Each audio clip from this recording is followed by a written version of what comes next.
চাই এবং সবাই যাতে রিক্সায় উঠছো?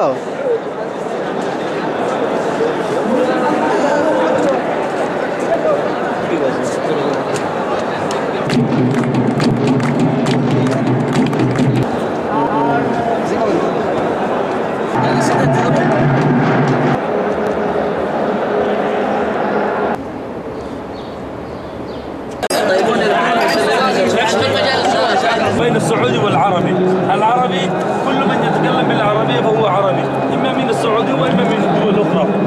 كذلك البنغالي الذي يتكلم باللغة البنغالية.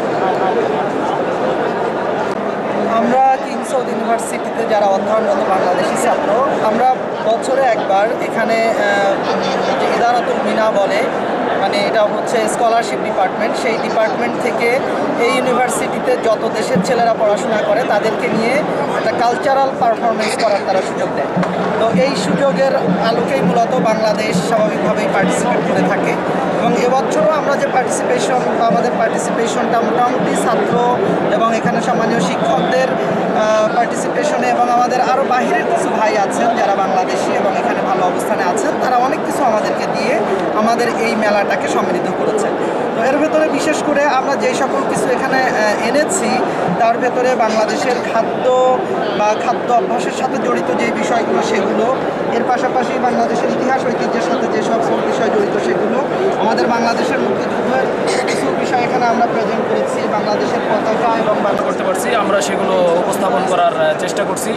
এখানে প্রায় 25টি রাষ্ট্র এই মেলায় অংশগ্রহণ করেছে, কারণ ইউনিভার্সিটিতে প্রায় 70টা কান্ট্রির উপরে স্টুডেন্ট এখানে পড়াশোনা করে।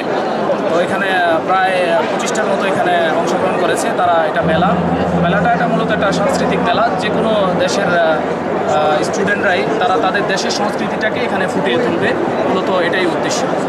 আমরা চেষ্টা করেছি আমাদের দেশের বিভিন্ন শিল্প, মৃৎশিল্প, আমাদের দেশে যেসব জিনিসগুলো প্রোডাক্ট হয়, আমরা যেগুলো সাধারণত বাহিরে রপ্তানি করি, তারপর আমাদের দেশেও কিছু কালচারাল যেমন পিঠা, এসব বিষয়গুলো আমরা আমাদের উপস্থাপন করার চেষ্টা করেছি।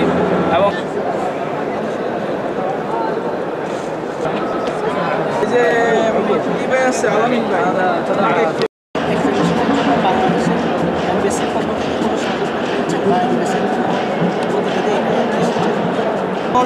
মানে কষ্টকর হলেও সত্য যে আমরা আমাদের প্রতিনিধি যখন বাংলাদেশ অ্যাম্বাসিতে গিয়েছে, তো আসলে অ্যাম্বাসেডর নিজে ব্যস্ত ছিলেন অথবা উনি ওনার কোনো সেক্রেটারি বা কাউকে দিয়ে আমাদের এটাকে কোঅপারেট করার মতো কোনো সুযোগ আমাদেরকে বা সেরকম সহযোগিতা আমাদের কর্মসূচিটা নেই। পাশাপাশি আমরা যা এখানে প্রদর্শন করেছি, এই প্রদর্শন করার ক্ষেত্রেও কোনো কিছু অ্যাম্বাসি থেকে পাওয়া যায় না। তো আমরা অ্যাম্বাসির কাছ থেকে এজন্য প্রত্যাশা করি যে বাংলাদেশকে নিয়ে অনেক ধরনের বিশ্বাস অবিশ্বাস ধারণা আছে, কিন্তু আমরা যখন এখানে বাংলাদেশকে প্রেজেন্ট করতে পারি তখন তারা বাংলাদেশের শিক্ষা ব্যবস্থা, বাংলাদেশের ইতিহাস ঐতিহ্য, বাংলাদেশের ম্যান পাওয়ার, মানুষের সততা, মানুষের আন্তরিকতা, এসব কিছু মিলিয়ে সৌদি আরবের এখানকার বিভিন্ন পর্যায়ের লোকেরা বা কর্মকর্তারা তারা বাংলাদেশকে অনেক চমৎকারভাবে অনুভব করতে পারে এবং বাংলাদেশ থেকে বেসিক্যালি যে জনশক্তি রপ্তানি আমরা করি, এই জনশক্তি রপ্তানির চেহারাটাকে উজ্জ্বল করা প্লাস জনশক্তি রপ্তানিটা বৃদ্ধি করার জন্যে আমাদের এই মেলাটা